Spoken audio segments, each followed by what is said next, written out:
Cool. Okay, so we're going to jump in and we're going to do our platform updates. So there's a few things we want to talk about, and there's something really, really important which is happening this year, which is more than likely going to affect lots of you in lots of different ways. So I'm going to spend a bit of time talking about that. Even though there's an implication for Skillable, there's a much, much wider sort of industry implication in this area as well. Okay. So March platform updates. So the first thing, as always, we start off with the training management system. So for those of you that use our training management system, there's just been a few things that we've actually done recently. We've actually fixed some translation issues. Some of the languages, there was some sort of syntactical pieces in the translations and things. So we've basically got to polish all of that up and certainly fixed sort of some stuff around French and things along those lines in the TMS. So just wanted to highlight that we've improved the localization of the TMS. The other thing we did, and I'm sure some of you have come across this, think about the world now, we're all really focused on security. And like any organization, we get our product tested and penetration tested and things along those lines, and we then make security changes to our product.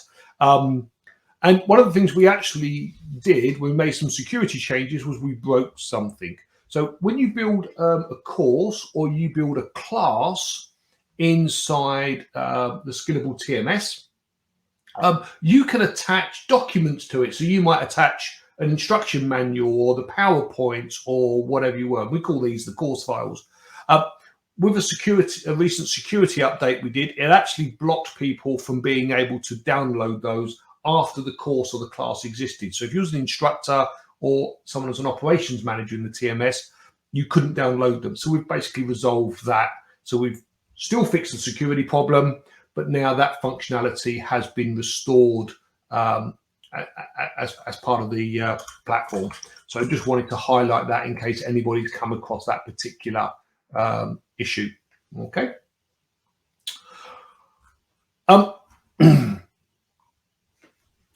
Skillable Connect. So just for people that maybe not 100% familiar with Skillable Connect. Skillable Connect's the piece that we refer to from the point of view of our integration side of our platform. Okay. So there's a couple of things here. The first thing is we've fixed the problem with our documentation site. So if for those that attended previous events, we talked about our new documentation site. And we've got our new docs function. One of the things that we did was we did break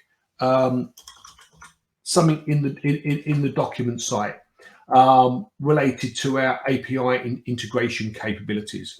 And effectively, one of the features that we have in our document site, and we've had this for quite a while now, is we actually have the ability for you to test API calls, providing you've got an API key. So if I just drag this across here, this window here, okay, when you're browsing the API commands that we have, so this is the TMS ones, obviously the studio ones are up here, okay, you get the screen here where you can actually go and fill in the parameters and you can put your API key in here, and then effectively you can press the try it. The try it function wasn't working.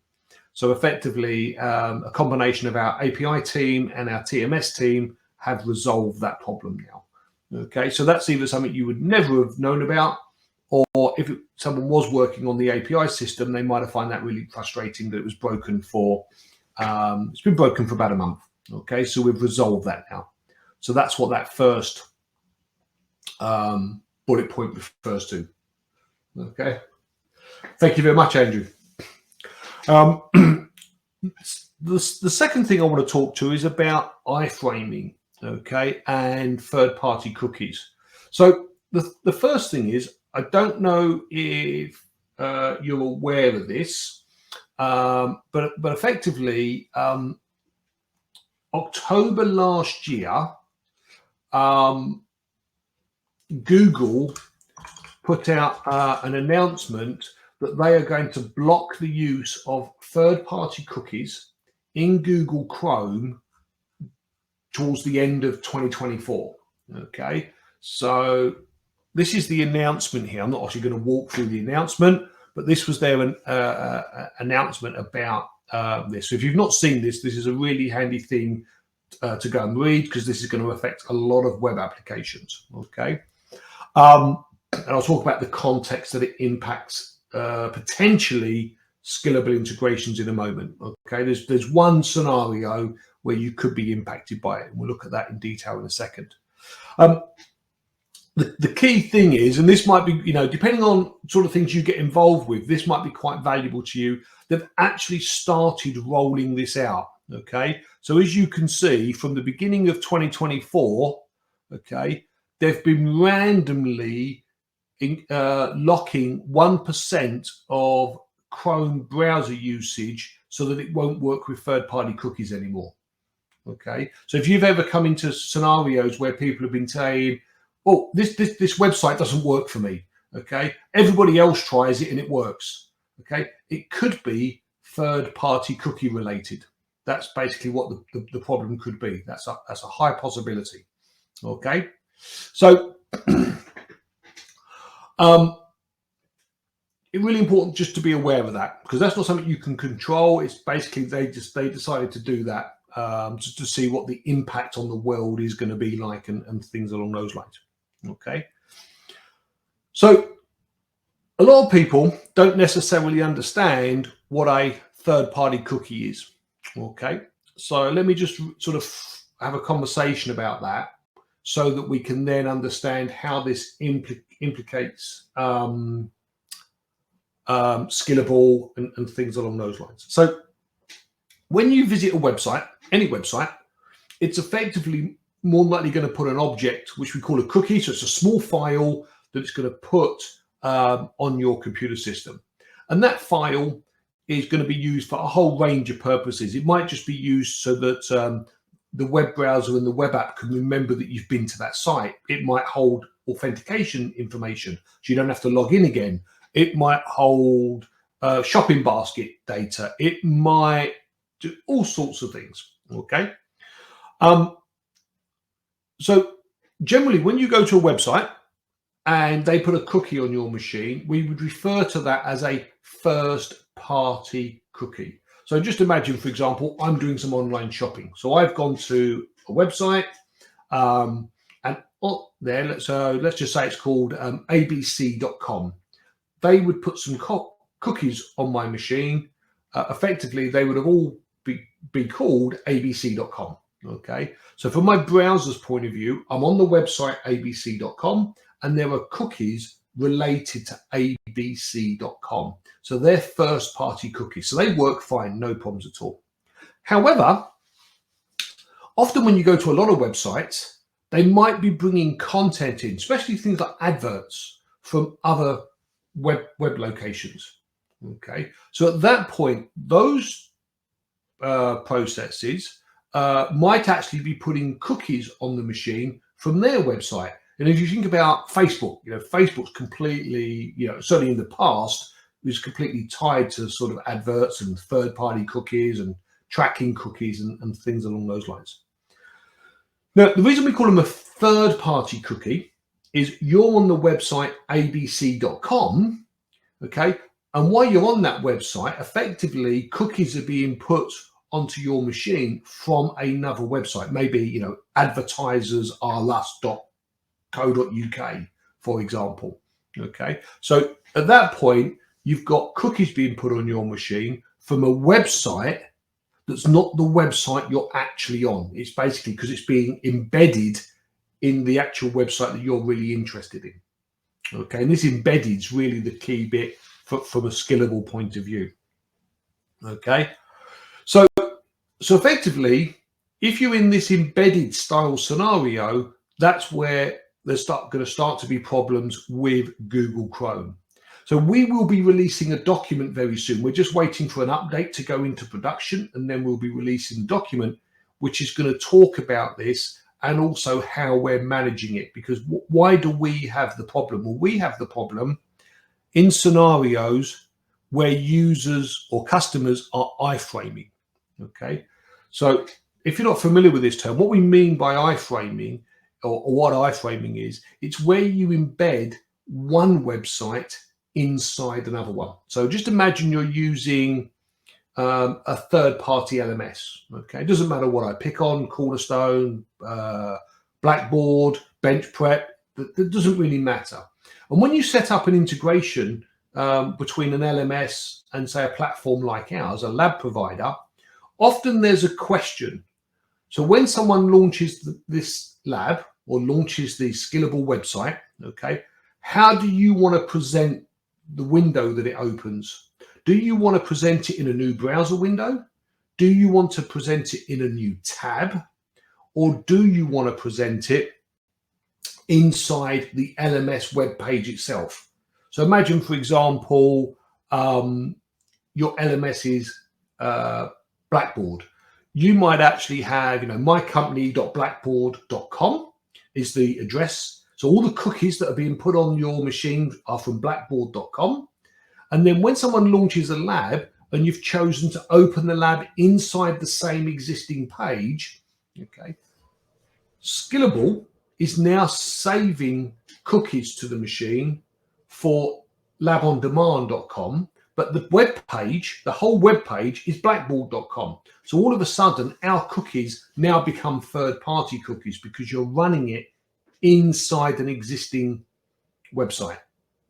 Okay, so that's how we become third-party. This is the only scenario where you would have the concept of third-party cookies when working with us. If you don't iframe, there is no third-party cookies involved.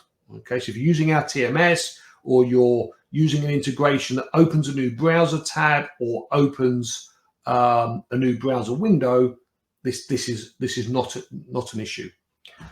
So I'm just going to jump across to our preliminary documentation. So as I say, this has not been released yet. We'll release this once we've got the feature in place, which is more like going to be the end of this month. Okay, so we've basically got a bit of information about it. We've actually got some information on how you test, and I'll talk about testing in a moment, because this would be really useful for you for other web applications as well if you're unsure. Okay, but effectively, what you'll be able to do is, if you believe you're going to have this as a problem, and obviously you can test to see if you're going to have this as a problem, okay, we can put an update on your API integration point. So on your API integration point, what we can do is we can put the domain name of your LMS. So if you come along and say, well, our LMS is, mycompany.docebo.com, we put that into that box. And what that allows us to do is set up a trust relationship with the cookies. So therefore, this prevents this problem from occurring. So the great thing about this is you can test this today. Okay, if it's a problem, you can send us a support request and we can update your API consumer. And then, of course, you can test again, make sure the problem doesn't exist anymore. Okay, so you'll be very prepared for when this happens later in 2024. So you could be fully confident that this change that Google are making is not going to impact you negatively. So if you wanted to test, how would you test? Okay, well, the simplest way to test is actually on a Windows machine. Okay, just run chrome.exe. So open up a command prompt or a PowerShell prompt and run chrome.exe, and then just put this parameter on the end. So -- test -third -party -cookie -phase out. Okay, and then away you go. Okay, and then that will load Chrome up in a way that's going to block the third-party cookies. Okay, so then you can test to see whether labs launch, or test against any other website that you might use and is quite critical to your business. Okay, there are other ways you can test. So for example, you can actually enter this into the browser bar, and this will allow you to enable it as well. So if I was to go into my Chrome here and I was just to paste that into there, this will actually allow me to then enable the third-party cookie testing mode. Okay, so hopefully that helps with that. So I appreciate that I've spent quite a few minutes talking about that, and hopefully everyone's comfortable with the fact the one scenario that this could be an implication from the point of view of Skillable, if you're iframing our labs. So you're running our labs inside another web page. So this is an example of that here. Okay, we've got the outer web page here, and then our lab is running inside that. But I'll just pause for a second just to see if anybody's got any questions they would like to ask about that, because it's quite a big thing, really.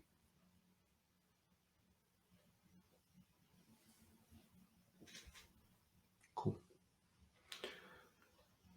You know, I'm sure this is not going to be the last time I'm going to mention this, because I want to make sure that obviously none of yourselves have a problem, and also, you know, I think, you know, this is a conversation that we can help where this might help you in other scenarios. If you've got other apps, that sort of thing, where this might be important, especially if you're using external third-party apps and things. Okay, and if nothing else, this might obviously just trigger that requirement to ask the question of other application providers and service providers and things, because obviously how are they handling the third-party cookie issue? Okay, as far as Google Chrome's concerned. So moving away from that now. Okay, a bit of a repeat from last month. Okay, just purely because I wanted to say, hey, we did do this. So last month we talked about something that was going to be released and did get released at the end of the month. So I just want to flag that we did update the UI for lifecycle actions, so it matches the ABAs, and we did actually enable the AI Copilot feature as well. Okay, so I know we mentioned those last month, but they did get released as planned, and they are now available inside the user interface. And having said that, we did discover a UI bug with the UI for the lifecycle actions and the ABAs. So we've actually also fixed the display issue as well. So effectively, when you use the little tool to sort of expand and close the window and things like that, sometimes the labeling message got corrupted. So we basically had a UI issue that we had to fix. So we've done that as well. Okay. So I just wanted to flag that. Okay. So just pausing for a second, just make sure nothing's getting entered for questions. If not, we'll carry on. Perfect. So I just want to give you a little sneak peek. I don't know how critical this might be for each of you. One of the things we're going to be doing is we're actually going to be introducing support to have right to left languages in Skillable Studio. So this is going to be sort of a lot of your Arabic style languages and things. So we are planning to release relatively soon. So let's say the next 2 to 3 months, okay, Arabic support inside our lab environment, okay. And this is sort of, you know, quite a big undertaking really, because obviously this whole concept of right to left. So one of the things, obviously, just to sort of highlight here is when we look at the lab instructions. Okay, first of all, notice this is the left-hand side of the lab client now. So the instructions are on the left-hand side of the lab client, not the right-hand side. Okay, you can tell by the little padlock, and you've got the HTTPS message here above it. Okay, and then notice the lab client is 100% flipped, because, you know, instructions and resources are now over there on the right-hand side, whereas the cog and the help is on the left-hand side. The next button is now on the left, and the previous button is on the right. Okay, so there's this whole sort of 100% flip in terms of the UI. And if you think about the way, you know, the text is written and things, I know I didn't translate these instructions into Arabic. You'd still have to obviously manually translate your instructions, but of course all of the UI elements get translated as they do for any of the other languages. Okay, So I'm not sure if that's of interest to you, whether Arabic would be a language that you know would be great to have in your toolkit as well. But just to be aware, that is coming, say, relatively soon. I also just want to show you one other thing. Okay, I haven't got a slide on this, but I just want you to just be aware again, because I know we've talked about this as part of the lab developer workshops, just to tell you that this is coming. Okay, and we will have a lab developer workshop on this as well. I know we've spoken about instruction translation. So just to sort of show you in here, if I was to sort of take this lab profile and go and edit the instructions, apologize for what's in the instructions. This is just in our test environment. Okay. But if I now come into here and say manage instruction sets, I want to build a new instruction set. I want to clone this instruction set. We're now having the auto AI translation. So this is not in production yet. We're getting close now. And you know, you can pick sort of combinations of languages, and we will then use artificial intelligence to actually go out and do the instruction translation. So again, of course, you'd still have to go and vet those yourself, but that's sort of in progress. Okay, so hopefully I can sort of okay that. And if we go back in and manage the instruction sets, so you can actually see at this point that the translation's now finished, got the green tick. So I could actually then go and turn these on, just get a little prompt warning me about it. But what I've now got is translated instruction sets. So if I was to go and look at the Japanese version, hopefully you'll see the text has been translated accordingly. Okay, so it's coming, it's getting closer. I know it's something that we've talked about a little bit, but hopefully I just wanted to give you a little sneak peek, because I know we have mentioned it and things. Okay, even the people this morning didn't get to see that, so perfect. Okay, just going to pause for a second, see if anyone's got any questions coming in. Okay, so that gets us to the end of the platform updates. And hopefully, you know, one of the things you are going to see is we're going to have a big rollout of features throughout the summer. We've got a lot of stuff going on at the moment, and a lot of it's quite big pieces of work. So that's why there's not stuff every month incrementally. And hopefully, we're going to bring a lot of value to make your lives much, much easier.